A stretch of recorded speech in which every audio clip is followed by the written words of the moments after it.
Hello everyone. So those who don't know me, my name is Ricky. I'm doing this channel for a reason. Because I believe it's necessary. I'm an Irish citizen living in my own country, and well, to be honest, the treatment we get when it comes to disabled people in this country is outrageous. Um, I honestly believe, actually no, I don't believe, I know that our government, our own Irish government, is meant to take care of people and people because they don't. One is the there's a number of things. Where do I begin? Um, I suppose the divorced,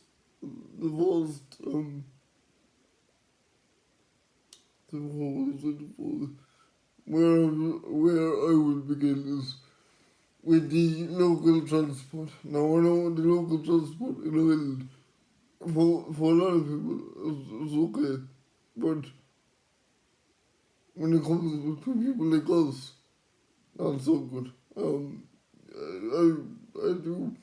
I do believe that when if you're looking to go on a train up to Dublin or down from Dublin somewhere in the country, you need to ring ahead to get a sorry, I'll start again. If you're a wheelchair user like I am, if you want to take a train up the country or down the country, you need to ring ahead 24 hours in advance for a wheelchair ramp um, on a train.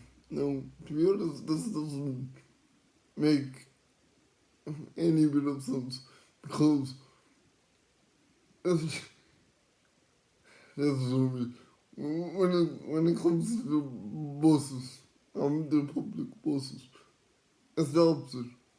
You don't need to ring 24 hours in advance for a ramp. The ramp is already there, and the driver comes out of the bus and puts the ramp down if he or her, he or she sees a wheelchair wanting to get on board. They will come out and put the ramp down. Now this is the opposite when it comes to trains. Like I said, you need to ring 24 hours in advance. So that means if you drop on that day, they will not let you on to the train. I do not get how this works. Never did. And possibly never will. As one of the issues people have no personally I don't use trains. I did when I was younger with my parents, but I don't personally use trains on my own. Um, but I suppose if I ever did, that would be difficult for me because ringing 24 hours in advance is a bit too much. I mean, like, if you think about it, no one else is doing 24 hours. So why should we? Like, so if we're at the stage of um, being like anyone else, and being seen to be like everyone else, which we are, and things like this shouldn't even matter. Things like this shouldn't even come into the picture, but they do. Um, suppose the big one for me personally is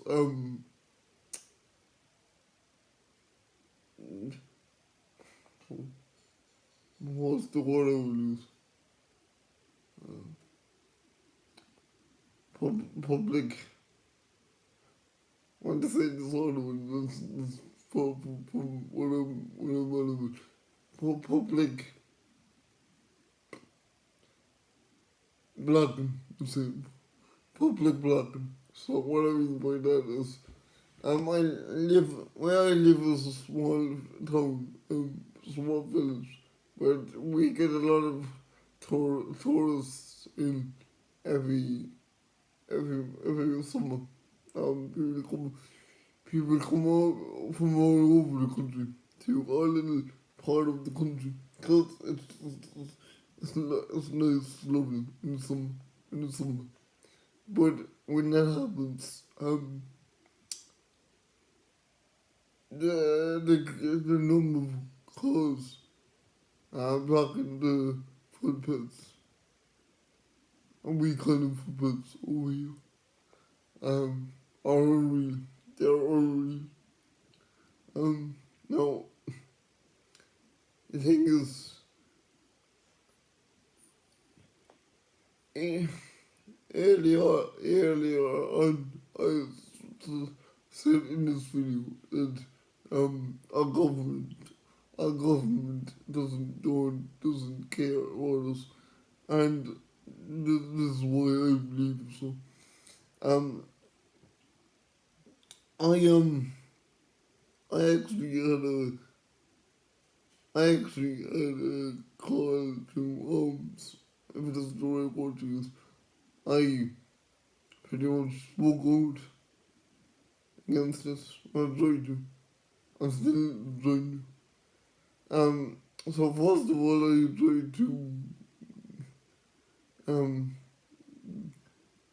get a hold of our local uh, council woman. So we have a council woman living in my town, my village, and who was supposed to take care of everyone. Um, and I tried to get in touch with her. I explained the whole lot, and she already knows this, because, well, she sees everything I put up and the people I know put up also. So, I wrote her a nice message. I couldn't get an email so I wrote her a message, explained the whole lot, and I said, look, if something could be done, because really, it's not right, it's putting my whole life at risk, and other people's lives at risk as well. Um, and I heard nothing back. I absolutely heard nothing back from her. Which, I'm not gonna lie, pissed me off pretty much. So that was grand anyway. So that left in a couple of weeks. So I was going down the road, and again, when I was coming back up the road from one of my local pubs I go to, I got blocked again. Again because tons a shitload of cars were actually on the footpath. Sorry, when I'm talking about on the footpath, I mean on the footpath. They were like, they weren't halfway up, they were like fully up. Um,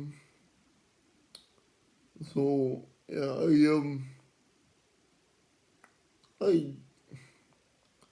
in my great anger, I got out the phone. I felt like getting out and then, to be honest, and making shit of their cars, but of course, that's illegal as well, and I will get done for that. But I brought out the phone and I opened my camera and I took a couple of pictures with my camera. Um, so then I decided, you know what, screw this. I'm going to go into the county council. And, like, you know, I was sorry, I took pictures before, after that, sorry. I went into the county council before I took them pictures. And I said, I explained the situation. I said, look, something needs to be done because it's, like, I'm putting my whole life at risk, which I am. I think a couple of times I actually had to be forced down off the footpath onto the road. And the thing is, that's hard for somebody else, but for me, I get confused. Because I don't know what to do. I get really confused. When I get confused, I can't think. When you can't think on the road, well, that's when becomes dangerous. Look, I'm not confident when it comes to going out in the middle of the road. And to be honest, I shouldn't have to do that. So, but look, so yeah, I got forced down off the footpath on the road. Um, I went into the council and I explained all this. I said, look, it's a big issue. I'm putting my own life at risk. And to be honest, other people's lives are at risk as well. Um, so, yeah, the, the trend and the receptors said to me, I'll, sorry, I keep forgetting core details. So, before this, I made up a petition and went around and knocking on people's doors to see how they felt about the state of village. So a lot of them actually were elderly people, and um, they actually felt a lot of they felt similar how I felt. It felt like it was a danger, like they were blood, pretty much like the first thing I'm talking about now, and so that's when anyway we got the petition signed. A good amount of people signed it, bar one, and they pretty much told me, well, if if this is meant to do with me, I'm not signing it. So, which I still don't understand because like it does affect you. Oh, it could affect you down the road when you get older. So anyway, beside that, there was only one particular person. Um, I am so anyway. Yeah, the petition was signed. So I went into the council, and I made this trend and the results, and I said to him, look, I want to have this on, and I explained what this was about, what this was about, and I said, look, this is up high upon then somebody gets back to me on this. So that's funny. Um, a couple of weeks later, um,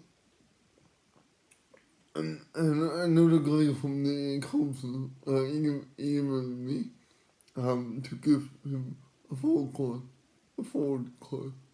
So at the time I was quite busy with work, so I couldn't really ring him. So anyway, he got in touch with one of my colleagues, and he said to one of my colleagues, if you could, if Ricky could give me a ring back, that would be great. So anyway, that was fun. I was quite happy with that, but I was in the back of my mind. I was saying to myself, actually, this is a bit too easy, to be honest, because my one of my parents was under them day and night and day and night, constantly for months, and it just seemed like it just came out of the blue for me. So anyway, I rang him back, and I'm not good on the phone, so I was a bit nervous, to be honest. So he said to me, "Oh, you're Ricky, you're the lad that rang me, that email that passed your petition onto us about the footpaths." So I was like, "Yeah, I was." So he said, "Look, yeah, look, I I'm gonna be frank with you. I am not able to guarantee you anything. Now, of course, when he said this, I felt my blood boil. I I I couldn't even believe what it was. When the man had my a petition that was signed by loads of people in front of him, and he just said, "Oh, I can't guarantee you anything." So I said, "Okay, look, I'll put it like this to you. If you can't guarantee, if you can't guarantee me anything, I will get on to those because, to be honest, not only is it putting my whole life at risk, it's a human rights issue. It should be faced dead on. Um, and I get to that in a second as well. Um, so, he said to me, he turned around and said to me that, they're building a new, bridge just outside my, our village now, which has nothing to do with anything I was on about. He said to me, when when the bridge gets built, the traffic will be lessened, lessened. So I turned around and I said, look, to be honest, this has nothing to do with the what I'm on about. Absolutely nothing at all. I just didn't understand what that had anything to do with what I was talking about. So then he goes on talking about how when the bridge gets finally built, um, they they're gonna be looking at how to make the footpaths better. Now, to be honest, the footpaths aren't damaged in any way. They're quite good, to be honest. Again, like I said, look, again, I said, look, they don't need to be fixed. They need ballers up on the footpaths to stop cars from like mountain up on them. Um, I felt like he was coming up with every excuse under the rising sun to get out of it. Um, and here this one. Before I said to him, way before I said to him, sorry, way before I mentioned to him that it was illegal, fully illegal to park up on a public footpath, he said, he said that to me. He said, oh yeah, I know it's illegal to actually park up on a public footpath. Now, if that's the case, then there shouldn't be any issues putting up bollards, um, because it's illegal. So, like, how is bollards going to not fixing? You know what I mean? It just it sounded nonsensical to me. It really did. It wasn't. There wasn't any bit of logic in what he was saying at all. So I said, look, oh yeah, he said, oh, I'll get on to the guards, the cops.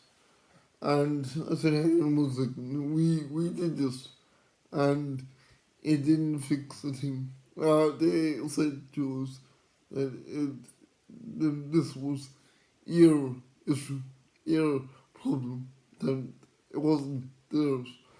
Um, so I said that I guarantee you, if you speak to them, they will tell you the fairest thing. So anyway, that was grand. Anyway, I left it at saying again that if he doesn't do anything, I will be getting on to the newspapers.